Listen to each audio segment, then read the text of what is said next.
ہمارے ساتھ تعاون نہیں کر رہی، لیکن اس کا باقاعدہ ایک مقدمہ اب درج کر لیا گیا ہے جو کہ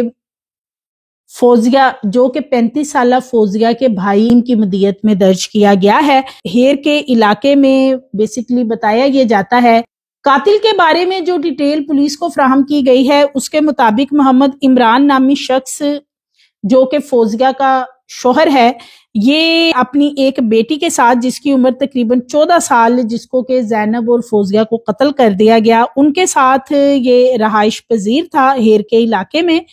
اور عمران کی شادی 2010 میں ہوتی ہے اور تقریباً شادی کے 10 سال بہت اچھے ان کے گزرتے ہیں فوزیہ اور عمران کے۔ عمران جو ہے اس کی صحبت بہت خراب ہو جاتی، یعنی کہ بہت ہی گندی سوسائٹی میں بیٹھنا، ایسے دوستوں کے ساتھ بیٹھنا جو کہ نشہ کرتے ہیں، تو اس کے بعد یہ نشے کی لت میں لگ جاتا ہے اور آہستہ آہستہ یہ نشہ جو ہے پہلے تو ڈرنک وغیرہ سے سٹارٹ ہوتا ہے، پھر یہ آئس پہ کنورٹ ہو جاتا ہے۔ جب یہ آئس کے اوپر کنورٹ ہوتا ہے تو گھر میں ہر وقت بیوی کی مار کٹائی کرنا، یعنی اس کے اوپر تشدد کرنا، بیٹی زینب کے اوپر تشدد کرنا، اور یہ شخص کا معمول بن جاتا ہے۔ لیکن اس کی بیوی فوزیہ کے بارے میں یہ بتایا جا رہا ہے کہ وہ شوہر کے ساتھ بہت سنسیئر تھی، اس کی تمام مار کٹائی کی حرکات کے باوجود وہ اس کے ساتھ گزارا کرتی رہی اور اپنی بیٹی کے ساتھ اس کے ساتھ اسی گھر میں رہائش پذیر رہی جہاں کے عمران بھی ان کے ساتھ رہتا تھا۔ بیوی کو نہ صرف یہ شخص تشدد کا نشانہ گاہے بگاہے بناتا رہتا تھا، بلکہ گھر کے جو مختلف سامان کی چیزیں ہوتی ہیں، کبھی فریج اٹھا کے بیچ دیا، کبھی ٹی وی اٹھا کے لے گیا، برتن تک اٹھا کے، کپڑے، اس طریقے سے یہ شخص جو ہے یہ ان کو فروخت کرتا تھا۔ ان پیسوں سے جو ہے وہ یہ آئس کا نشہ کیا کرتا تھا۔ ایک دن اس نے اپنی بیوی سے پیسے مانگے اور اس کو نہیں ملے تو اس نے اس کو اتنا زیادہ تشدد کا نشانہ بنایا کہ اس کی پوری باڈی کے اوپر نیل کے جو نشانات ہیں وہ پڑ چکے تھے، لیکن اس کے باوجود بھی فوزیہ اس کے ساتھ گزارا کرتی رہی اور ان کی جو لڑائی ہے وہ بڑھتی ہے 2023 میں۔ 2023 میں فوزیہ نے ایک کمیٹی ڈالی ہوتی ہے، وہ کمیٹی نکلتی ہے اور یہ جو عمران ہے چونکہ یہ نشئی بھی تھا، اس کو بھنک پڑ جاتی ہے کہ اس کی بیوی کی کمیٹی نکلی ہے، وہ آ کے فوزیہ سے کہتا ہے کہ جو کمیٹی لے کے آئی ہو وہ ساری رقم میرے حوالے کرو، جس پہ کہ فوزیہ مکر جاتی، مجھے کمیٹی ابھی نہیں ملی ہے، لیکن یہ شخص بضد ہوتا ہے اور اسے کہتا ہے کہ وہ رقم میرے حوالے کرو، جس پہ کہ فوزیہ اس کو جب انکار کرتی ہے تو یہ وہاں سے ایک چھری پکڑتا ہے، یعنی یہ 2023 کی بات ہے، تب بھی یہ شخص ایک تیز دھار چھری پکڑتا ہے اور فوزیہ کی گردن کو کاٹ کر گھر سے چلا جاتا ہے، لیکن وہ گردن اتنی کٹتی ہے کہ جب جیسے ہی پولیس وہاں پہ آتی ہے اور فوری طور پہ طبی امداد کے لیے فوزیہ کو ہاسپٹل منتقل کیا جاتا ہے تو بر وقت اس کو طبی امداد دی جاتی ہے جس سے کہ فوزیہ بچ جاتی ہے، یعنی کہ اس کی جان تو بچ جاتی ہے، لیکن یہ جو شخص ہے عمران، اس کے اوپر جو ہے ایک مقدمہ درج کروا دیا جاتا ہے اور فوزیہ کو چونکہ ہاسپٹلائزڈ کر دیا جاتا ہے، اس کی گردن کافی زیادہ کٹی ہوتی ہے، تو تھانہ ہیر میں ہی 324 یعنی اقدام قتل کی دفعات کے ساتھ ایک مقدمہ 2023 میں درج کروایا گیا۔ پولیس عمران کو گرفتار کرتی ہے، اس کو باقاعدہ چلان کرنے کے بعد جیل بھیج دیا جاتا ہے اور پھر یہ وہاں پہ منت سماجت کرتا ہے اپنے سسر کی، یعنی کہ جو مرزا صاحب ہیں ان کی منت سماجت کرتا ہے، اپنی بیوی فوزیہ کی، اور اسی طرح جو بیٹی زینب ہے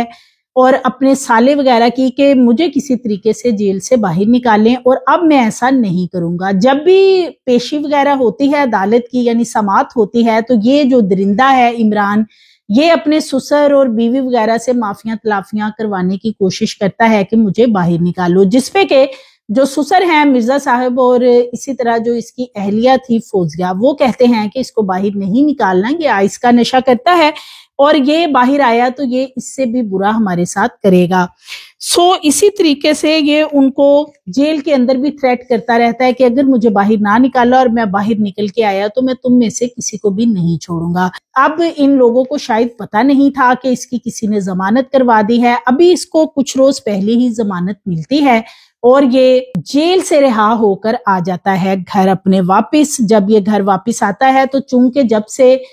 فوزیہ کی اس نے 2023 میں گردن کاٹی تھی، تو اس کے بعد فوزیہ اس گھر میں نہیں گئی جہاں پہ وہ عمران کے ساتھ رہتی تھی، بلکہ وہ اپنے والد کے گھر یعنی مرزا صاحب کے گھر آ چکی تھی اور اپنی بیٹی کے ساتھ مرزا صاحب کے گھر ہی وہ رہنے لگی تھی۔ چونکہ 2 سال بعد یہ عمران جیل سے رہا ہو کے خود ہی آتا ہے یا کسی نے اس کے جاننے والے نے اس کی ضمانت کروائی، بہرحال اقدام قتل کرنے کے باوجود اس شخص کو ضمانت مل گئی۔ 2 سال بعد یہ آتا ہے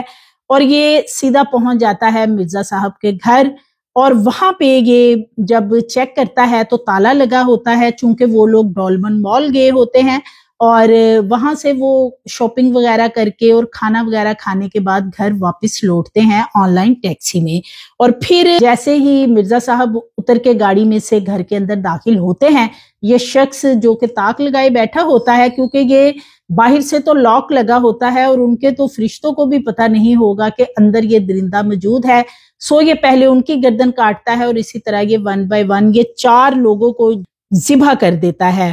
اور اس کے بعد یہ وہاں سے فرار ہونے میں کامیاب ہو جاتا ہے۔ یہ بھی بتایا جا رہا ہے کہ کافی گھنٹے گزرنے کے باوجود یہ مقدمہ درج نہیں ہوا تھا، جس پہ کہ اہل علاقہ نے کافی احتجاج کیا، رستہ بھی انہوں نے بلاک کر رکھا تھا۔ پھر پولیس پہنچتی ہے اور پولیس یقین دہانی کرواتی ہے کہ یہ نہ صرف مقدمہ درج ہوگا بلکہ جو ملزم ہے اس کو بھی فوری طور پہ اریسٹ کیا جائے گا۔ لہٰذا ابھی تک جب میں یہ خبر بنا رہی ہوں تب تک تو یہ عمران جو ہے آلہ قتل سمیت یہ فرار ہے اور اس کا ابھی تک کچھ پتہ نہیں کہ کہاں ہے۔ ڈیڈ باڈیز ہیں، انہیں ہاسپٹل منتقل کیا گیا، ان کا پوسٹ مارٹم کروایا گیا ہے، مقدمہ درج ہو چکا ہے، لیکن یہ رنجش جو ہے یہ اب بتایا یہ جا رہا ہے کہ یہ جو اقدام قتل کا مقدمہ درج کروایا تھا 2023 میں جب اس نے اپنی بیوی فوزیہ کی گردن کاٹی تھی، یہ اس درندے عمران کو رنج تھا اس چیز کا کہ میرے پہ مقدمہ کیوں درج کروایا، مجھے جیل میں کیوں بھیج دیا، مجھے ضمانت پہ باہر کیوں نہیں نکالا۔ سو اس نے یہ ٹھان رکھا تھا کہ جب بھی میں باہر جاؤں گا میں سب سے پہلے ان سب کا خاتمہ کروں گا، اور اس نے ایسا ہی کیا۔ عمران جو ہے وہ چونکہ گرفتار نہیں ہوا تو دیگر جو رشتہ دار ہیں، فوزیہ کے بھائی وغیرہ جو ہیں، وہ کہتے ہیں کہ ان کی جان کو بھی خطرہ ہے، کیونکہ یہ شخص جو ہے عمران یہ آئس کا ایڈکٹ ہے، نشہ کرتا ہے آئس کا، اور یہ بھی بتایا جا رہا ہے کہ جب اس نے یہ واردات کی ہے تو اس نے کافی مقدار میں آئس کا نشہ استعمال کر رکھا تھا۔ آئس کے نشئی کے ساتھ اتنا عرصہ فوزیہ نے گزارا اور گردن بھی اپنی کٹوا لی، اس سے پہلے کافی ان کے حالات کشیدہ رہے، بہت زیادہ